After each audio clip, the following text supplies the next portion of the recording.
Welcome to the Expanding Consciousness podcast with your hosts Michael Wally and Nicholas Haag.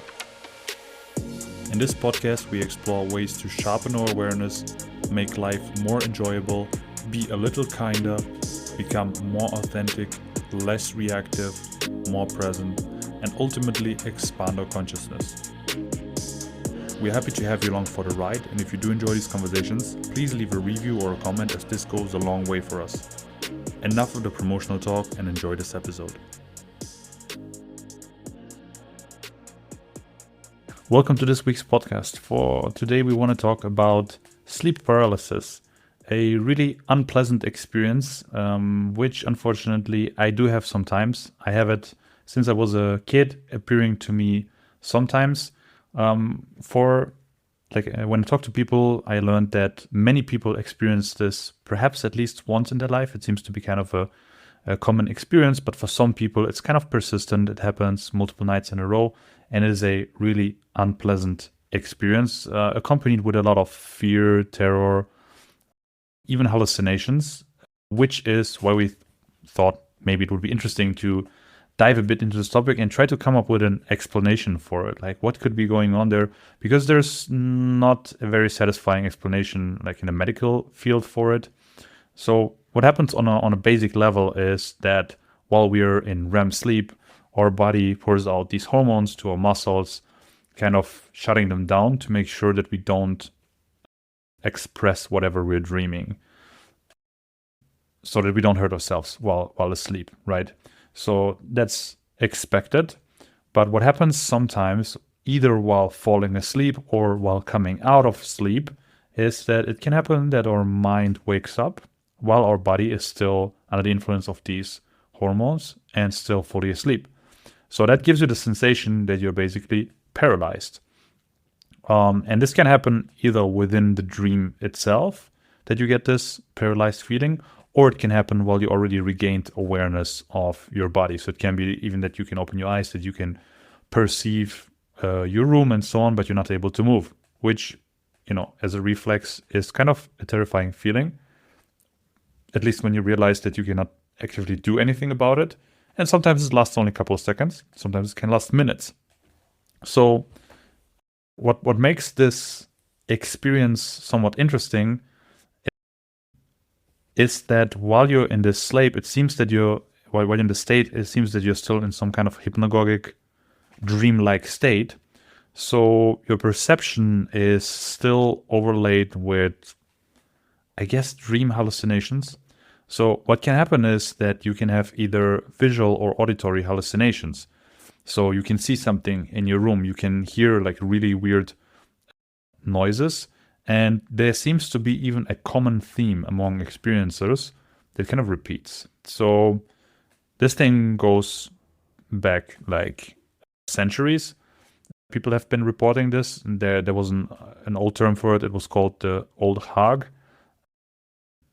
which stems from a tradition of people trying to purposefully invoke this, but this was kind of the term that people were left with. But the general experience since then is that it feels like somebody is sitting on top of you, and the experience of like you cannot really grasp air, and this is the reason that you cannot move, because somebody is sitting on top of you, and they describe this somebody as either a hooded figure or just as a shadow entity. But the common theme is really entities, something external to yourself,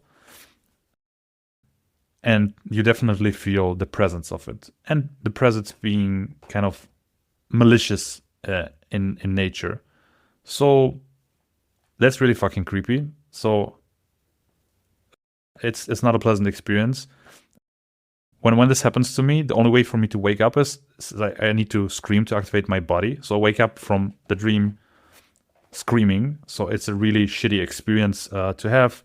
And then afterwards you're left, a couple of minutes with this confusion of like, what the fuck happened? And it actually happened this week to me. And, it was a really clear experience of this, third-party entity being present, this kind of shadowy figure sitting on top of me and inducing this kind of fear experience. So since that is really wild, I was really like, okay, I need to research what the fuck is this, because I thought it's also kind of interesting to maybe look into, what is the kind of spiritual explanation for that? If people experience this like for hundreds of years, they must have come up with some ideas other than, this hormonal thing that goes wrong in the body and so on. So I dove a bit into that, and yeah, maybe we can explore some of these explanations that we have for it. But to start with, Michael, what is your experience with sleep paralysis? Did you have it yourself? Yeah, let's see. So I can't pinpoint having as visceral of an experience of sleep paralysis as like what you describe. It sounds vaguely familiar, and occasionally I will sort of wake up with a certain amount of like confusion or kind of feeling like I'm stuck. I mean, even honestly, just this morning, woke up from a rather confusing dream where in the dream I was telling someone that I couldn't see. I mean, I could barely see, and I was just really confused. And I was telling someone else in the dream that I was confused and I didn't recognize where I was. And then my alarm went off and it kind of pulled me out of it. But then I was kind of in this like very groggy, kind of out of it, dissociated state for a little while afterwards. So I don't know if I can quite say that I've had this exact sleep paralysis. I have tried to recreate that kind of thing before, like by just lying completely still and falling into sleep that way. And I don't know that I've really been successful around that. So I'm kind of curious to throw it back to you and ask, have you ever actually tried to intentionally induce this state? I mean, I would guess not, since it sounds so unpleasant, but I'd be curious if it's something that you've explored in that regard. You mean induce sleep paralysis or induce like lucid dreaming out of body experience? I guess sleep paralysis specifically, since that's what we're talking about, but I do think that there's probably some overlap and that they're definitely related. Yeah, I definitely try to induce it, but I gotta say, I always kind of. So yeah, I'm able to induce it. Like one thing for anybody interested in this topic or who experiences themselves, there's a fairly simple trick how you can avoid it, and the trick is to not sleep on your back. So if you sleep on your side, on your stomach, it doesn't happen. Like, don't ask me why, but this is what people report, and that they anecdotally figure this out. So if I really want to avoid it, I just make sure to sleep on my stomach, and it doesn't happen. On the other hand, if I had it the other day happen and I sleep on my back, I can kind of provoke it by that. Yeah. And I'm pretty sure it's going to happen. So I do that sometimes with the intention of sort of maybe facing whatever is there, or, being curious about it, trying to stay present and not go into this kind of panic state that wakes me up. But I never succeeded with that. It always got me. It's like it creates this kind of alien-like fear or terror that always makes me wake up in the end. So I haven't mastered that. But so there seems to be a correlation with that and lucid dreaming and out-of-body experience, by the way. In the sense that the mechanism of how you take control in your dreams seems to be similar. So I toyed a bit around, I guess I was still a teenager when I read about lucid dreaming, and it sounded like really cool. So I practiced this technique of reality checks, where just during the day I had some reminder, I suppose on my phone, where my alarm would beep and I would just ask myself during the day a couple of times, every like 2 hours or something, is this reality or am I dreaming? But you actually ask yourself that question seriously, and you do a quick check of like, oh yeah, okay, I'm not dreaming, But if you repeat that during the day for, I don't know, 10, 15 times, while you're asleep, it will actually come up because you're already used to asking yourself that question. And while you're in the dream, the answer will be, oh, this is actually a dream. Because we can actually differentiate a dream, even though when you're in it, it seems very real to you. But if you ask yourself that question, you actually be able to identify that you're in a dream. And when that happens, the lucid dreaming starts. Basically, you realize that you have control over your environment, the storyline, basically anything. The problem there is that Usually what happens, you're kind of struck by awe. It's like you realize that you're lucidly dreaming, and then you're like, oh my God, I can do anything right now. And it's just this awe starts washing over you, and it usually wakes you up. Yeah. So it takes a bit of practice to kind of stay calm and stay in it. But I was doing this for a couple of weeks, I guess. And one important thing there is to always have a notebook next to your bed to write down the stuff. Otherwise, you know how it goes with dreams. They vanish in like a couple of minutes if you don't note them down. Yep, so I was practicing and like noting down stuff, and some really cool stuff happened for me. So, I mean, you know, you go through the usual experience of like, you know, you can fly around in this dream world. You can, I don't know, drive any car that you want. You can do whatever you want. But what is interesting is that the dream reality seems to have some, let's say, laws of physics that don't really apply to this reality, but seem to be consistent. For example, and this is also what people use as tests, when you look in a mirror in a dream, there's no reflection of you. So the mirror works as a normal mirror, but when you stand in front of it, you don't see yourself.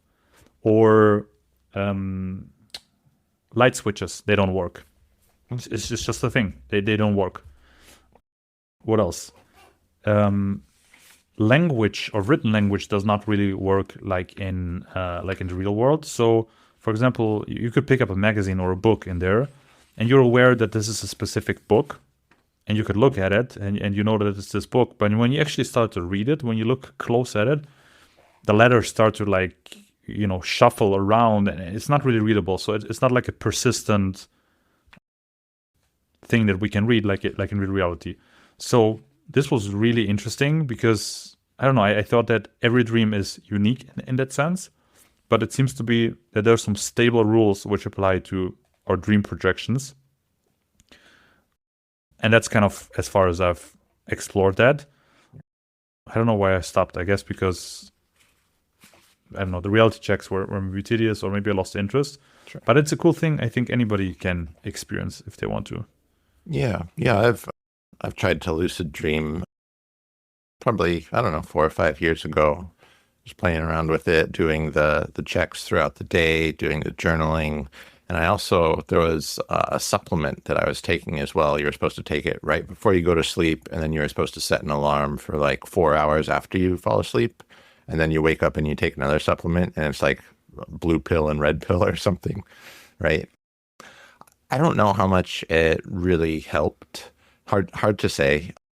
But I did definitely experience a decent amount of lucid dreaming, and my experiences were pretty similar to what you describe, right? In terms of like once you kind of realize it, sometimes the shock of realizing it brings you out of it, right? And, you know, that kind of brings up an interesting theme that, I mean, of course, it relates back to what we're always talking about in terms of like surrender and really just kind of calming your system down in response to whatever's arising, right? You know, be that some sort of sleep paralysis, a psychedelic type experience that's becoming overwhelming, or everyday emotions, right? If you're experiencing like intense anxiety, or, you know, a feeling of being stuck in life or something, it seems like there's this common approach that we can take, this common technique of just trying to relax in the face of it. And sometimes even, you know, as I'm saying this, another aspect of this technique that comes to mind is really like welcoming it and going into it. Like, okay, what is this? What does this feel like? What is this anxiety? Or, you know, if it's a feeling of being stuck, right? Like, what does it feel like to be stuck? And to go into it, and maybe even, you know, kind of paradoxically try to intensify it. You know, that might be an interesting experiment for you with the sleep paralysis. Of course, that's a very challenging proposition when these are things that you do not want to experience. It's really challenging to say like, oh, well, try to intensify it, because then there's this kind of like in the back of your head, this intention that you're really doing it to try to make it go away still. And that seems to kind of make it not work so as well, at least. Yeah. So have you ever tried like trying to intensify any of the feelings that you experience in like the sleep paralysis? Yes, yes, I definitely tried, and I think it's interesting that you immediately bring this up because that's where I ended up with trying to explain this. So I think there's a couple of explanations of why this is happening, for example, to me, and why this is happening in general. And I think they're interesting to explore. But the one way I landed, like in the last couple of years, was kind of the psychoanalytical one, the one that you're describing. So I thought, okay, so this must be actually some kind of unintegrated part of me that comes out in that specific situation.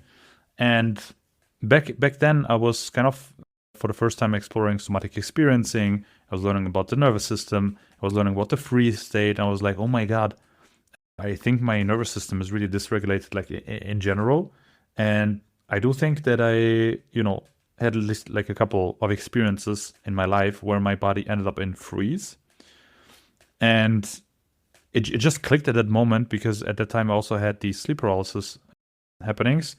And I was like, oh my god, this is a freeze response. Actually, it's almost the same like a freeze response, right? So like the worst state that your nervous system can be in a situation of threat would be the complete shutdown.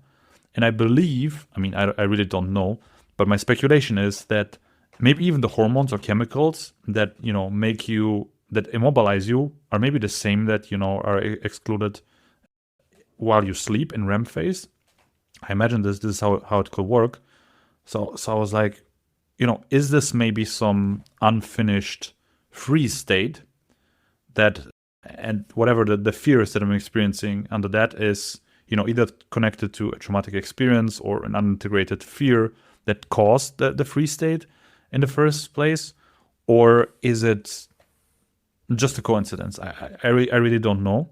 But back to your question, have I tried to dive into that fear purposefully? I have tried, but I have not managed to really confront it. What happens for me usually is I wake up because of the terror it introduces seems to be too intense for me. But I gotta say that right now, since like now happening again, I am really willing to do that again. So I want to explore if I can like induce it on purpose and try to stay calm in the face of it somehow to see what would happen. But yeah, so that's one of the explanations, which is really interesting. Yeah, I love that explanation. It really fits in with so much of what we talk about, and you can almost frame it as like, in a sense, if you want to use this language, perhaps that the soul's journey is, in a way, to experience and integrate, even extreme experiences like this, things that are very disruptive. And that also kind of brings me around to, I mentioned before the show, the Tibetan Book of the Dead. And, by no means much of an expert on this topic. I read one version of it quite a long time ago. And from what stuck with me from it was basically, as it's, in a sense, it's training for death, but also for life. And the way that you might experience death, or some of the stages, is that you confront kind of various different manifestations, like an array, the full gamut of different manifestations of, if you want to use the word, say God, doesn't really matter how you want to put it, be yourself, right? And in a sense, maybe the same thing. But basically the instruction is to recognize everything that you experience kind of as yourself, right? And in doing so, you kind of transcend rebirth.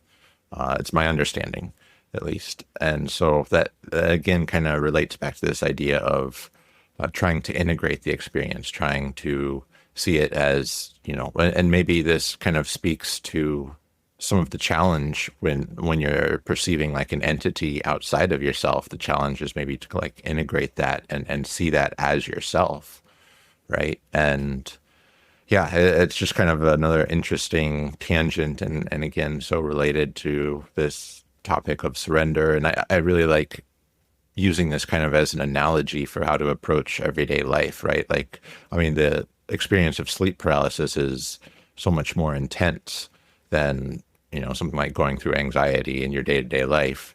Of course, the anxiety is maybe a little bit more drawn out and a little bit more daunting in that regard, less intense, but also unpleasant nonetheless.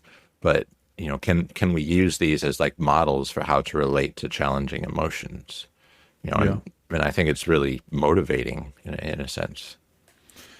Totally. I think it might be even like a good playground, as there's not so much risk involved, let's say. I mean, because eventually you will wake up, right? It's how it works in dreams. You can never die there. You will wake up eventually. And I think that the whole sleep paralysis thing says something interesting about fear in general. I think it's how fear works also in real life. So I think it's comparable to, let's say, panic attacks, or when people have a problem with fear, any kind of fear related disorders, where often the fear is related to something that rationally does not really, pose a threat to us, yet our nervous system avoids it as if it's a live threat. And so we're talking about basically fear without a threat. In some cases, even like fear of fear. And that's something interesting because it drives us, it drives our nervous system. But at the end of the day, fear cannot really hurt us, I suppose. So, and one interesting question would be, if you have somebody who has a problem with, let's say they have a panic disorder, they have this problem of fear of fear. So they have these situations in their life where suddenly they get this huge amount of fear coming towards them.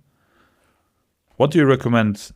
Or let's say you are in this position. What would you do? Would you try to face the crazy amounts of fear with the idea that once you go through it, it will end? Or is fear something, which will never finish, which just keeps producing on more fear? Where do you stand on there? Yeah, I think, kind of ideally, my thought is to, try to face the emotions, right? And always just kind of relax, and, we talk about techniques to do that, just like simple things, extending the exhale, or just even ensuring that you're still breathing and, not breathing too shallow, just noticing things like that as you're experiencing the emotion. And also, personally, I'll do like some internal talk where I'll be like, okay, now is just the time to experience this. I'm okay with that. I'm okay. Like this isn't gonna hurt me. I can just go through this and it'll be really beneficial, especially on the other side. So that tends to be my general approach. But I think it's also important to acknowledge that the intensity of these experiences can vary. And so, like, I always like to quote Michael Singer, but he always says, kind of start with the low-hanging fruit. So that's the everyday minor anxieties. That's the kind of more trivial experiences of these things, right? In a sense, you could see it as just different intensities, right? Like, something startles you, or something is kind of irritating you in a sense. To work with that, to work with those minor irritations, and then that kind of like builds your capacity to work with more and more intense experiences. So I would honestly say, to be entirely practical, you kind of have to take a bit of a, I guess you'd say, modulated approach. Like, okay, sometimes you can kind of try to confront it and just be with it to the best of your ability, but sometimes it's also overwhelming, and you kind of got to give yourself some space and, maybe dissociate, go watch some TV or do something that kind of takes you out of it. So I think you kind of got to do a little bit of both. I don't think you can just, unless you have some really strong willpower, I don't think you can just kind of go head on and almost force your way through it, because again, that's almost like antithetical to the approach of surrender, right? Because there does, like I kind of mentioned earlier, and I think it applies here, is there does tend to be this intention in the back of your head of you're forcing yourself through it to get rid of it, in a sense. And I think that is in a bit of a way, it's kind of a trap. And the more that it almost becomes kind of masochistic at a certain point, where you're just trying to really force yourself to go through it because you really, really want it to stop. But you're not doing that kind of with this sense of surrender. So I think it's finding surrender is really big challenge. It's not something that you can just kind of like turn on and do. I think you kind of have to be very self-aware, which is where practices like meditation really help. And you kind of have to modulate your approach, like approach it a little bit and then maybe back off by dissociating in one way or another, take your mind off of it or something, right? And approach it again. And, a lot of times it can also, I think, be powerful to evoke it intentionally. And so you can use meditation or even, hey, this is maybe a decent little segue into the dynamic meditation that you mentioned earlier, where you're essentially intentionally evoking things that disturb you so that you can work through them in like a very calculated and controlled environment. Yeah. I think that's what you're describing is also the approach that is usually taken in behavioral therapy when people have phobias.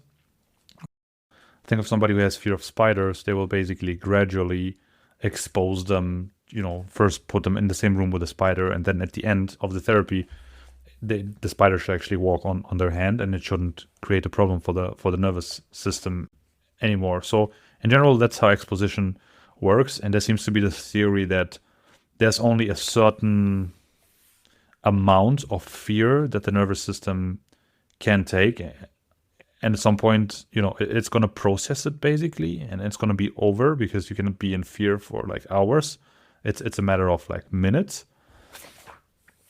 in which you could process those. But yeah, you pointed out, I think, importantly, that the attitude in which you go into these kind of fears is probably super important, because if you're not letting go, if you're in resistance, yeah, I don't know, maybe you could create a worse experience for yourself.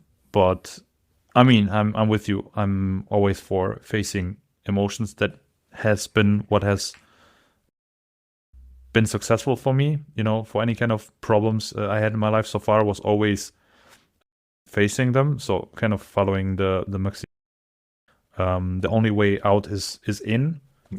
So, I'm going to need to face it eventually, so I might as well do it now.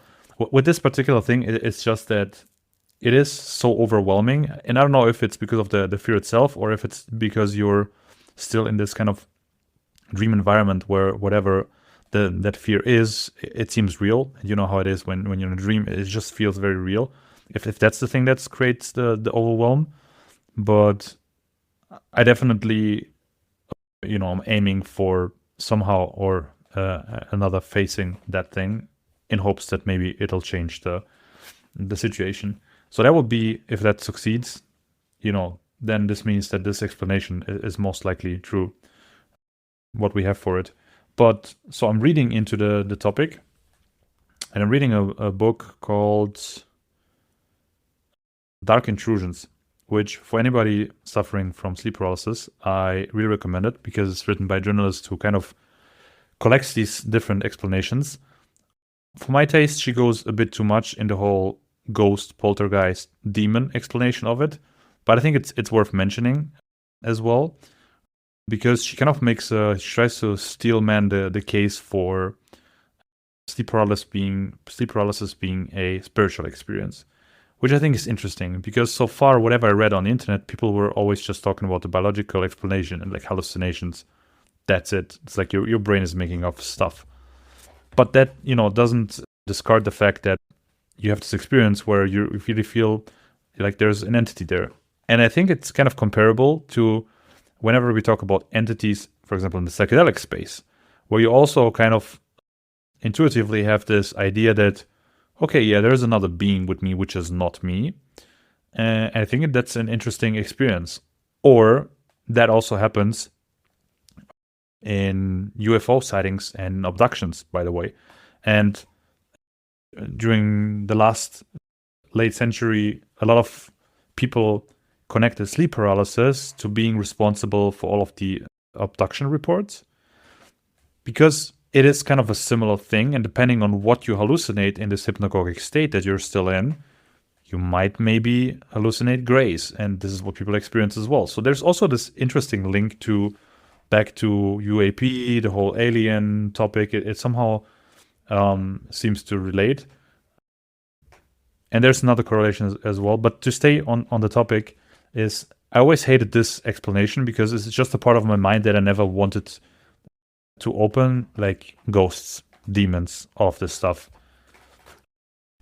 I'm not saying that there's not anything to these kind of things. It was just never interesting or appealing to me. But with this stuff, people do go kind of crazy. And even in this book, like there's a lot of descriptions of people framing this as this is a demon that attached to them that's kind of leeching their energy. This is a poltergeist that, they basically say that it's a lower form being ghosts, basically, that were not released from this earth, that stay around in this realm and that have the ability to attack people. And because you are in this, while you're in REM sleep, your soul supposedly goes elsewhere, either astral travel or dreaming.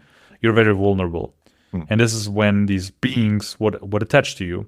So they're basically saying that whatever, the dark figure they experience, that is actually kind of some kind of energy form, demon, or whatever. So I don't know. I think it's interesting. I also don't really know what to do with that explanation, because like, what should I do? Should I do like an exorcism then? Or like, what's the solution here?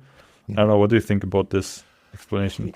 Yeah, I kind of what comes to mind around that is just recognizing, in a sense, how powerful we are, that we can, how powerful our beliefs potentially are. If you really, really buy into some of these things, then I would say that you're much more likely to be affected by it in a negative way. And so this, again, as with everything, it feels like it kind of relates back to surrender. Like I'm not arguing for any particular interpretation or framing of any of these experiences. I would say, if anything, of course, I'm partial to the idea of, it's an opportunity to integrate something like a freeze response. And I think that that's, if I had to choose one, I think I would choose that.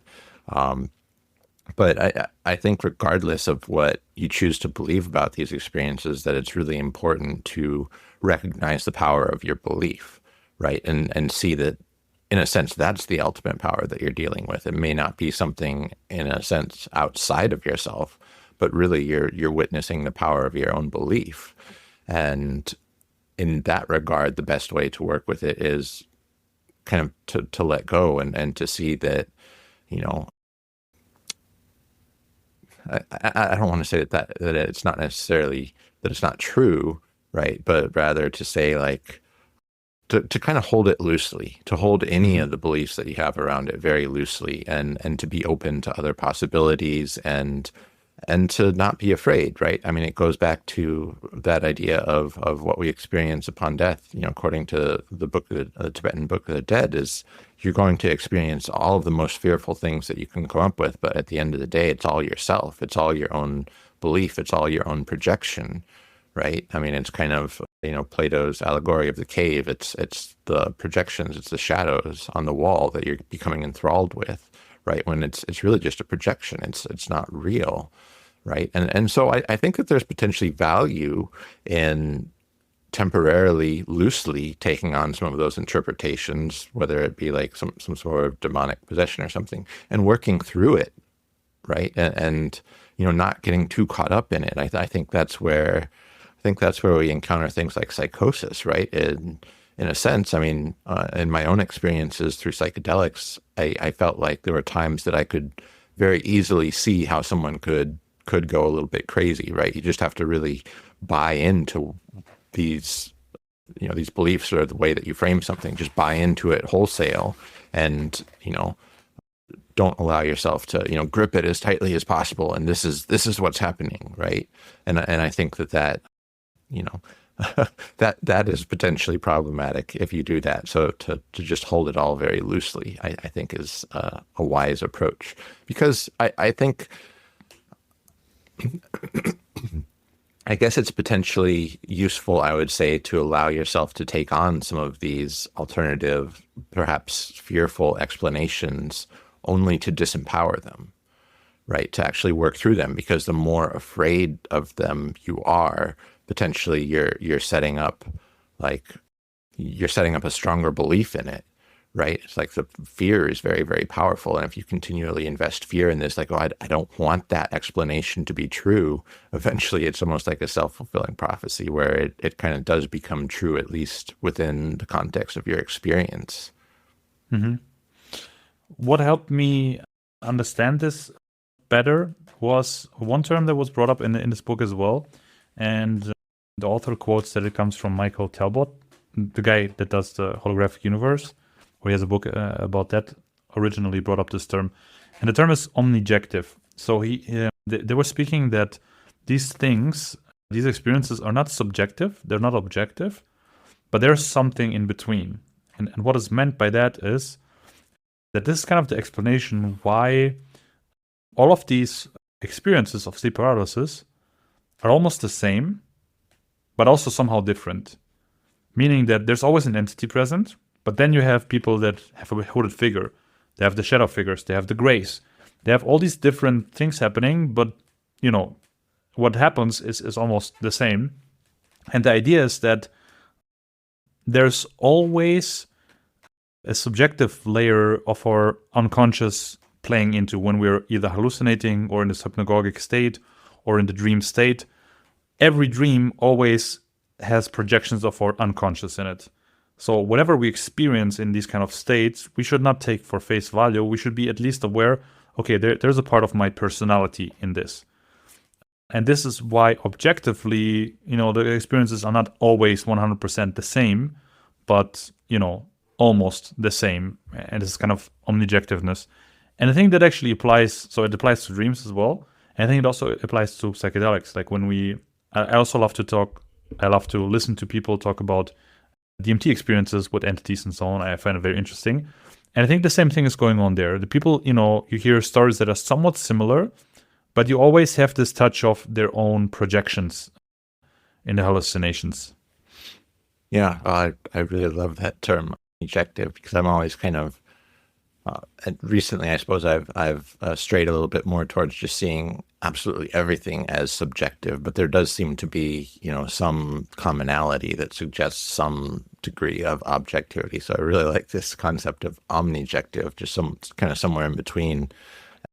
Yeah, I'd say that sounds very accurate, kind of from my views, and it sounds like a very useful framing of it, right? Because one thing that comes to mind is that regardless of what interpretations we choose, one of the aspects of belief is that we should use it as a tool, right? It shouldn't be something that controls us. It shouldn't be something that kind of rules over us. So it should be something that we can kind of choose what to believe in the moment and choose something that's most useful for us. Right. And so seeing things as maybe a little bit more subjective, like if we're getting caught up and thinking that it's too objective, right, then seeing things maybe as a little bit more subjective, seeing it as sort of a projection. Right. But yeah, I really like this term. It kind of lands you somewhere in the middle, and it feels very, very fluid. Right. It's not committing too far to one side or the other. So, yeah, I like that. Nice. So let's maybe also open another explanation that I read in this book, and it comes from basically Robert Monroe. You heard about him, right? Yeah. Yeah. For anybody that hasn't, Robert Monroe is the person behind the Monroe Institute, and that's the institute behind the Gateway tapes, and this declassified CIA document about remote viewing, out-of-body experiences that there has been a lot of talks about. And somehow this guy keeps popping up in almost any topic I dive into recently. Like if you go into the UAP topic, people are always talking about Robert Monroe. Thomas Campbell, the theory of everything, my big toe guy, he was collaborating with Robert Monroe, and they have these kind of shared telepathic experiences that they had. So I don't know, somehow it's really interesting what is going on in that Monroe Institute. And they actually do kind of retreats where you can go for a couple of days and you can learn out-of-body experience. So, I don't know, I love to one day definitely go there and experience this kind of stuff for myself. I toyed around with the Gateway tapes without that much success. And I somehow felt that maybe I'm not ready for out-of-body experiences, astral travel, whatever. But in this book, we have some descriptions of experiences by Robert Monroe himself and how he goes in and out of body. And he describes kind of the division between like the astral body and your physical body, and then there's the ethereal body, and like how all of this works. And he also had some experiences where he was not able to fully come back into his physical body, which basically resulted in a very similar experience to sleep paralysis, because he basically felt that he was back in his body, couldn't really move the body, and felt that there's a presence next to him. So the author of this book kind of tries to frame this as a possible explanation that perhaps while we're dreaming, we're also doing these out-of-body experiences or astral traveling, and maybe we don't even remember it. And maybe this is kind of what happens when you come back into your body. Maybe dreaming is just astral traveling, and there's this transition happening, and because of this transition happening, there can be these kind of glitches, or if you're not practiced with it, that this basically happens. So the explanation in that would be that the entity to perceive is either you or parts of yourself or your physical body that you don't identify with at that moment.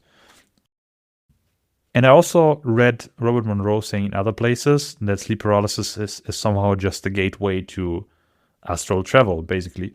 So that kind of puts an interesting spin on the whole thing, because that basically implies that if you are able to kind of master the sleep paralysis problem, so if you're able to overcome the fear part in it, that would be basically the gateway to astral travel or whatever it's called. What do you think about that? Yeah, I would say yes, and I would say that it sounds kind of like you're on the cusp of this, right? So I have also come across the Gateway tapes. It was probably more than a decade ago, and I was probably not really ready for it. And similar to yourself, just that I didn't have this framework of surrender. I really, I was still plagued by so many day-to-day experiences of anxiety and such that I really didn't have the tools to work with it or understand it. So it wasn't very valuable for me at the time. But yeah, I think that if there is astral travel, if that is, like a reality, then it makes sense that this would kind of be the gateway kind of on the cusp of it. I also like seeing it that way rather than, treating something like sleep paralysis as problematic, right? Or seeing it as something like, oh, I got to make this stop. There's something wrong with my body. My body's doing something wrong, right? To try and integrate the experience. I think that is a really valuable approach to, I feel like a broken record sometimes, a really valuable approach to everything that comes up in life. So yeah, I'm fully on board with that explanation. But who knows, right? As with everything else, gotta kind of handle it with a loose grip, right? Gotta kind of not buy into it wholeheartedly, and maybe in a sense that can kind of be the key to experiencing some of these things, if you want to. Oh, and there's maybe total tangent, but something that kind of comes to mind, just wanted to throw in there. Potential suggestion, I guess, or something to try. Like, so if you are experiencing something like sleep paralysis, and you wanted to just get rid of it, I'd be very curious if something like marijuana would help. Because personally, I've found that when I have any sort of regular use of marijuana, of cannabis, that I don't really dream. There's a certain threshold that I've noticed, because I've gradually tapered off in the past couple of weeks. I've been a fairly regular user of marijuana, and it prevents you from dreaming, at least in my experience, or at least prevents you from remembering the dreams like whatsoever. And I tend to sleep fairly well on it. I don't know that the sleep is necessarily as restorative or productive as it could be otherwise. But I'd be curious if that were a way to potentially alleviate it if you saw sleep paralysis as an issue. Of course, there are potentially other side effects that come along with that are not necessarily desirable, but yeah, tangent. But I heard about that fact that when you smoke marijuana regularly, that you don't dream. And I was always wondering, like, what is the effect of that? Because I imagine that our dreams are not this random thing happening, but perhaps there's either a restorative or kind of a processing function that is happening. At least the fact that we dream about things that happen during our days that they somehow appear speaks for the idea that, you know, there's some processing happening. So I was wondering, like, what about those, you know, pot smokers? Are they just not processing? Like do they get, you know, the restoration that they need? But it could also be the explanation that maybe you just don't remember, right? Yeah, yeah. That's something that I've kind of battled with a little bit because I mean I'm in my 40s now, and as far as my marijuana use, it's been fairly consistent. I mean, I'm taking some breaks here and there, but fairly consistent since I was in college, like since 18. And I would say 95% of the time that I've spent since then, I was using it enough that I would not remember my dreams at least, you know. And so that the thought of whether or not I'm kind of depriving myself of a certain degree of REM sleep or of processing has certainly crossed my mind. And it's definitely something that in the past I really didn't want to consider too much, right? Because I felt like I'm not going to stop smoking. But as of recently, I've put it aside for at least the time being. And yeah, the dreams have come back very prolifically. You know, easily have multiple dreams throughout the night. And honestly, I do remember them pretty well without having to journal or anything. And I suppose if I were to hazard a guess at an explanation, it may perhaps the marijuana use exhausts some of the endogenous cannabinoid receptors or something, and maybe that's somehow related to dreaming, or at least dream recall. In spite, I guess I might say, in spite of my many years, decades of marijuana use, I do feel like I'm a fairly well-regulated, as far as emotions and everything go, at least these days, that I am a fairly well-regulated individual, and it doesn't seem to have caused any significant detriment over the years. I mean, I'm somewhat intelligent, I like to think. Yeah, no, I know a lot of like high functioning people that smoke regularly, and you know that theory that, you know, there's some processing missing every night. You know, it doesn't really hold up because, as you say, those people seem like really chill and really regulated, and don't, you know, have necessarily any big like struggles psychologically, at least like looking from the outside. So I don't really know, but yeah. So, but it wasn't unpleasant when the dreams came back, or was it just like, oh, the dreams are back? Yeah, that's a good question.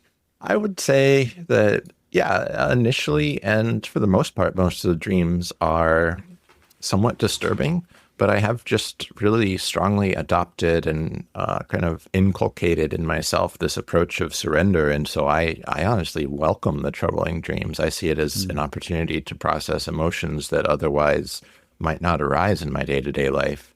So I see it as like very beneficial.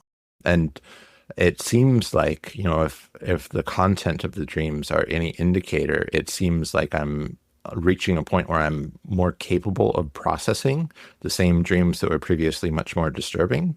And they're almost like an onslaught of them. Like, you know, I used to have certain themes, and one troubling theme would appear, you know, at a time. But now it seems like multiple troubling themes are all kind of coalescing and happening at the same time. And I seem to be able to move through it fairly well.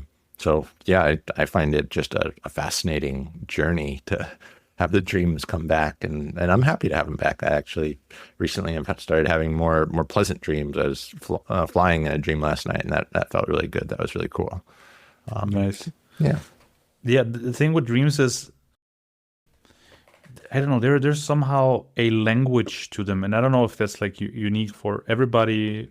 I assume there's also some like general themes and symbols and so on. Jung was really into like dream analysis. I think the whole Red Book is either from dreams or like active imagination, and I think there's a lot of things that you can read from those dreams. But even without being very versed in, I don't know, Freud or Jung, I think we can, for ourselves, understand what the underlying processed issue is, or we can use dreams to identify unresolved conflicts. Yeah. And that can be a hint for us personally to, okay, I think I need to look there. And this is one of the most satisfying things for me, that when I wake up, I remember a dream, and it's this really abstract thing and timeline and storyline in there, and it doesn't make any sense. But then you think about it, perhaps during the day, and then you're like, oh, I have a problem with this and that. There's some catharsis that happens. It's okay. The storyline of the dream is telling a story about a specific fear or something that I haven't integrated yet. I think I should pay some attention to that and give some space to that. And then through that, you're able to, resolve some internal conflicts that you had. And it's this, most synchronistic and satisfying process. So I also absolutely love it. Yeah, I think so. I kind of shy away from rigid interpretation of dreams. Not to say that you shouldn't look into interpretation, but similarly to the idea with belief, to kind of just hold it loosely. And I think the term that you just used, catharsis, I think is really apropos, is really relevant. Because that's the way that I kind of treat dreams or see it, is like basically there's some emotional content that in my day-to-day life I repressed and wasn't able to process, and now my brain perhaps is trying to pass this content before my eyes to give me another opportunity to process it. And that's kind of the way that I treat it. And so again, the approach, as with everything, is kind of surrender for me. Yeah. Holds up in so many different situations, keeps repeating. So yeah, I don't know if we have any other tangents to open. It's kind of, this is as deep as I've gotten with the sleep paralysis topic. I would absolutely love to hear in the comments perhaps, or if somebody wants to write us about their experience with sleep paralysis, because there's not much written about it. People kind of are shy to share it because it's also a scary thing. Perhaps they don't even want to open the topic for themselves that much. But if anybody, has some other interpretation or has been able to solve it for themselves, I would be really curious to know about them. Please do write us. And yeah, that was really interesting for me. I really kind of liked that you immediately jumped towards the same explanation that I had for myself. So that was definitely interesting to see. Cool. Yeah. Thank you. That's good. All right, then I say let's wrap it up here and talk to you next week.